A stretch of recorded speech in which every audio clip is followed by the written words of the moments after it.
I was excited. I can believe that a simple exercise, as simple as that, worked for me, and that my gastroenterologist didn't even think to tell me that, I could do something as simple as that. When I was first diagnosed with having a hiatal hernia, the conversation in the doctor's office did not involve what exercises I should or should not be doing. It was almost like a footnote. You have mild gastritis, you have GERD, which he had already suspected I had, and you have a small hiatal hernia, right? That was the essence of the conversation. And then take this, I'm going to write you a script, take this medication. Well, I had already had the script for the PPIs that was already prescribed, right? It was just like, okay, bye, see ya. I've already given you a script. I'm telling you this is what you have. That was it. That was the extent of the conversation. Nothing about me getting with a chiropractor or me doing any type of exercise that would help, like nothing. Yes, I had a diagnosis, and yes, I had pills that I could take for symptoms, but no clear directions on what would help me to feel better, what would help to restructure my body or anything like that. Yeah, with the standard instructions, but again, nothing beyond that. With the symptoms I was having, and knowing or having now confirmed that I did indeed have a hiatal hernia, I started including as a part of my research to find out exercises that I could do to help with a sliding hernia, right? And I'm saying sliding hernia because what you would do for a sliding hernia is different from what you would do if you had a paraesophageal hernia. That's where organs or other parts get stuck and they don't come back down. They get stuck in the diaphragm, above the diaphragm, through the hiatus, and they don't go back down, right? This is not the exercise you would do for that. This is what I did for sliding hernia. I started searching, looking up, watching different videos, coming across different information. I saw some about breathing and rubbing your stomach. Some things just seemed a bit too complicated for what I felt would be doable for me to be consistent with if it was something that I would have needed consistency with, right? I kept reading and researching, and I came across this website from I believe it's a chiropractor, David Williams, I believe his name is. I'll link his channel below if I can confirm that information. I think that was who I came across, and I read his blog, and on there he was describing this heel drop method, and I'm thinking, I can do heel drops if it's what I'm thinking. Heel drop, that sounds a bit simple for this, but I can do heel drops. All right. The method involved first thing in the morning on an empty stomach, you would drink a glass of room temperature water. Then you would go up on the balls of your feet and drop heavy on your heels, right? I said, I'm going to try that in the morning. I think I found it in the night and I was excited. I couldn't wait for in the morning to try it. The next morning I got up, first thing I did, got a glass of room temperature water and drank it. Then went up on the balls of my feet, on my tippy toes, and dropped heavy on my heels. And I did that for about 10 times, right? Balls of my feet, heavy on my heels, drop heavy on my heels. With my arms outstretched. My arms were stretched in front of me. I'd go up on my toes, drop heavy on my heels. Can't demonstrate because I have a baby here, right? But I'll put it somewhere here if I'm able to demonstrate that for you later. Or I think I already have a video on this channel that shows that. I'll include that in the description if I'm not able to do a demonstration to add to this video. I did that. And believe me or not, when I say I felt instant relief. Like I could tell that things were back in place. I felt It was too good to be true. It's one of those things that you felt would be too good to be true. It can't be real. Even though I felt better instantly, the next morning, I still did it again because I'm like, well, what if it didn't all the way take care of the problem? Like, what if I still need to do it more on a daily basis? I did it the next morning, drank a cup of room temperature water, got up on the balls of my feet, my toes, drop heavy on my heels. Did that for about 10 times. And then, of course, you pant. You put your arms to the side when you do that and you pant real hard. And you do that. Again, I did it for, I think, 3 mornings in a row, if I'm not mistaken, or maybe twice. But I did it more than one day for sure because I just couldn't believe that it had worked that well.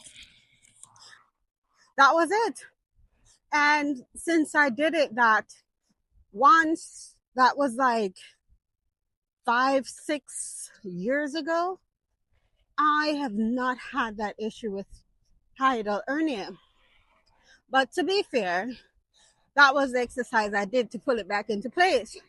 Now, it didn't stop there because yes, you do the exercise to pull it back into place, but then you also need to maintain the lifestyle that reduces the risk of it being slid back through the hiatus. Remember, the hiatus is a permanent hole that's in the diaphragm. It's not going anywhere, right? But the things that you do on a daily basis can determine whether or not you encourage your stomach to be pushed up. How you eat, how much time you give yourself between meals when you eat, the foods that you're eating, like, all those are factors that impact whether or not you force your stomach up through the hiatus. The type of clothing you're wearing around your abdomen. Are you doing tight stuff around that abdominal region to push your stomach up? Increase pressure. Are you doing abdominal crunches, right? You may want to hear, or you may get the general advice that you need to strengthen your core. And you start doing crunches, not knowing that crunches are terrible when you have a hiatal hernia. Or you start lifting weight, another terrible exercise for hiatal hernia because it adds increased pressure in your abdomen and it forces your stomach up. That increased pressure is not helping your situation any. Lifting heavy, crunches, high intensity workout. I was guilty for high intensity, for jumping, for doing abdominal crunches. Those are not things that even came to my mind at that point because I didn't know I had a hiatal hernia. But prior to that, I was doing all those things. Once I learned that, I had to change my exercise. Change my exercise to things that are low impact when it comes to increasing pressure in the abdominal region. Exercises that are good for reducing abdominal pressure or intra-abdominal pressure are things like planks. And that's if you don't have an umbilical hernia. That's a whole different topic. And I have an umbilical hernia too. Planks, were something I had to find my way around. But you can do reverse planks or bridges. Bridges are great for increasing your core strength, strengthening your core without compromising your already compromised system, right? Whether you have an umbilical hernia or a hiatal hernia, bridges can work for that.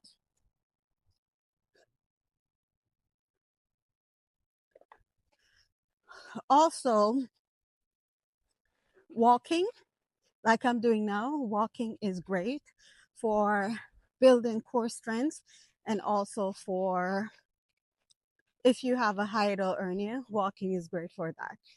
Walking became a part of my routine as well as doing reverse planks or bridges. The other exercise that you can also do are pelvic tilts. These you can do every day. You lay on your back, you push your butt up, and you tilt back and forth. Pelvic tilts, also great for increasing abdominal strength and reducing intra-abdominal pressure that would force your hiatal hernia back out of place and into your chest cavity, right? Those are the exercises that I did or started including in my regimen. And again, I'm walking. Walking is great for regulating blood glucose. It's great for improving your metabolism. It's great. Walking is great. If you're looking for exercise to do that will help you to stay in shape without compromising your system, walking is a great place to start, right? And then, of course, doing the bridges, pelvic tilts, all of those are fantastic for that. All right. But like I mentioned, that is to take care of the structural shift that happens, right? But you have to be consistent. You have to be diligent with the things that forces the stomach to go up through the hiatus. You can't be doing one and not the other. It doesn't work like that. Yes, you're going to get temporary relief, but if you're still doing the same things that caused the problem in the first place, you're going to end up back in the same position, right? That was my personal experience. This is not me telling you to go off and do that. I don't know what type of hiatal hernia you have. If you haven't yet confirmed that with your doctor, be sure to confirm the type of hernia that you have. If it's a sliding hernia, you want to confirm the size of the hernia, right? Because if it is large that your organs get stuck, you don't want to be doing exercises that further jeopardize your situation, right? You want to know the size of your hernia. I think I had a small hernia, small to medium hernia or something like that. Yes, my darling. Yes. Huh? Those are lily pads in the lake. Yeah. All right. Confirm that with your doctor. Don't forget to like, share, comment, and subscribe. Let me know. I know I've gotten a lot of individuals because I was excited. I can believe that a simple exercise, as simple as that, worked for me, and that my gastroenterologist didn't even think to tell me that, you know, I could do something as simple as that, or to refer me to a chiropractor or a physical therapist who, you know, would know more about that and be able to help me through those exercises. But that was the one that I found was simple enough for me to do. I did it, and this is 6 years later, something to that effect. Another thing to consider is when you have increased abdominal fat or you have overweight, right? I have been pregnant twice since then, and it has not been an issue for me. Life happens, right? Sometimes when you least expect it. But if you have a routine that works for you, that you know works for you, when you get out of shape, it's easy to get back to it. Now, this is not to say that you should not be consistently diligent with what you're doing, right? But when you develop good habits, if you fall out of it, at least you know how to easily get back into that good habit space. But when you just do something one-off, it wasn't a habit, it was just a test and see, then that makes things difficult. Anyways. So like I said before, it's not a one and done situation. It requires consistent daily habits to reduce intra-abdominal pressure, that mindfulness that goes with it. So take the hiatal hernia quiz that's in the link in the description. You also have an option to get the 3-day gut reset that will really help you to make lifestyle changes and habitual practices that will become a part of your daily routine to minimize the risk of you consistently having your hiatal hernia or a hiatal hernia flare up. Okay?